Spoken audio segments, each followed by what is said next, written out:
Bonsoir à tous et bienvenue dans ce point de l'actualité. Le président de la République, Alassane Ouattara, a présidé ce mercredi 4 janvier le premier Conseil des ministres de l'année 2023. À l'entame de ce Conseil des ministres, le Premier ministre et le chef de l'État se sont prononcés. Ils ont évoqué les résultats positifs obtenus dans un contexte mondial particulièrement difficile. 2023, année consacrée à la jeunesse, à la promotion de la bonne gouvernance et aux bonnes pratiques en matière de gestion et des finances publiques. Je vous propose un extrait des deux interventions. Excellence, Monsieur le Président de la République, en ce jour particulier qui marque le premier Conseil des ministres de l'année 2023, je ressens avec l'ensemble des membres du gouvernement un grand honneur et une immense responsabilité. En effet, être collectivement présent autour de cette table, face à vous, pour participer avec votre confiance et sous votre direction aux avancées de notre nation est une mission qui nous anoblit et qui nous grandit, pour laquelle nous vous serons à jamais redevables et pour laquelle nous devrons aujourd'hui, comme demain, fournir encore plus d'efforts qu'hier. Permettez-moi, Excellence, au nom de l'ensemble des membres du gouvernement ici présents, de vous souhaiter une très belle, sainte et heureuse année 2023 et de vous adresser nos vœux les meilleurs de santé, de joie et de bonheur. Nous prions Dieu afin qu'il continue de vous accorder sa grâce infinie et ses bénédictions pour vous permettre de poursuivre avec toujours autant de détermination, de lucidité et de succès votre action de transformation et de modernisation de la Côte d'Ivoire. Monsieur le Premier ministre, je me félicite tout particulièrement de l'engagement du gouvernement que vous venez de me renouveler à travailler sans relâche pour la réalisation d'une Côte d'Ivoire solidaire, dont l'objectif est de continuer d'améliorer les conditions de vie de nos concitoyens.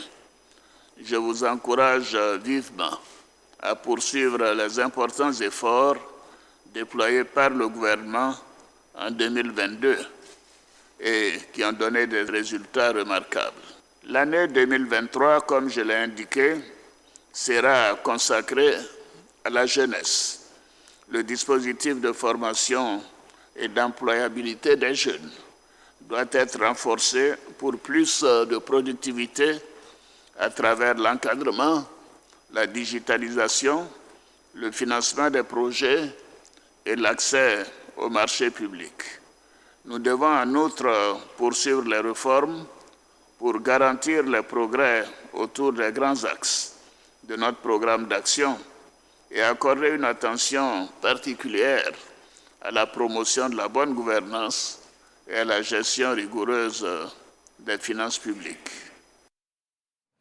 Et dans l'actualité également, la santé qui est au cœur de l'action gouvernementale. La région du Thiologo déploie son programme de santé pour tous et de l'amélioration du plateau technique. Le Conseil régional, avec à sa tête le ministre de l'État, Téné Birahima Ouattara, multiplie les actions à cet effet. Il a offert un pavillon pédiatrique moderne et entièrement équipé à l'hôpital général de Ferké, une action qui vise à favoriser une prise en charge efficace de l'urgence pédiatrique. Dans le reste de l'actualité, en Guinée équatoriale, l'audience nationale espagnole, l'une des plus hautes juridictions du pays, a mis en examen 3 personnalités politiques de poids pour terrorisme et torture.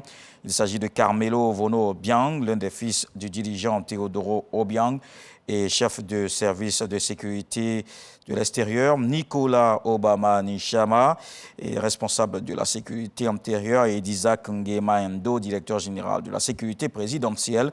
Cette affaire commence en 2020 lorsque 2 citoyens espagnols sont emmenés au Soudan du Sud, interpellés et forcés de prendre un autre avion pour la Guinée équatoriale. Ils affirment que 2 autres opposants au régime d'Obiang sont torturés avec eux. De son côté, le vice-président de la Guinée équatoriale, Teodoro Obiang Nguema, a accusé l'Espagne d'ingérence.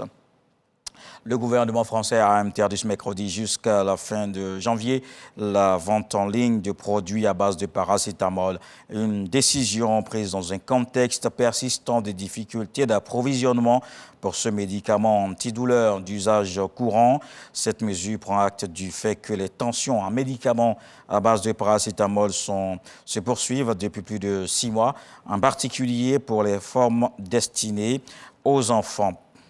On termine en Colombie. Le gouvernement a suspendu ce mercredi son cessez-le-feu avec l'armée de libération nationale. Cela en raison du refus de cette guérilla guévariste de cesser ses activités. Cette décision annoncée par le ministre de l'Intérieur, Alfonso Prada, précise que la trêve bilatérale avec les LN est pour 6 mois à compter du 1er janvier jusqu'au 30 juin. Il ajoute que la question sera à nouveau abordée lors d'une deuxième phase de négociation prévue au Mexique. Voilà pour le flash d'information à suivre les infos régionales. On se retrouve à 20h pour la grande édition.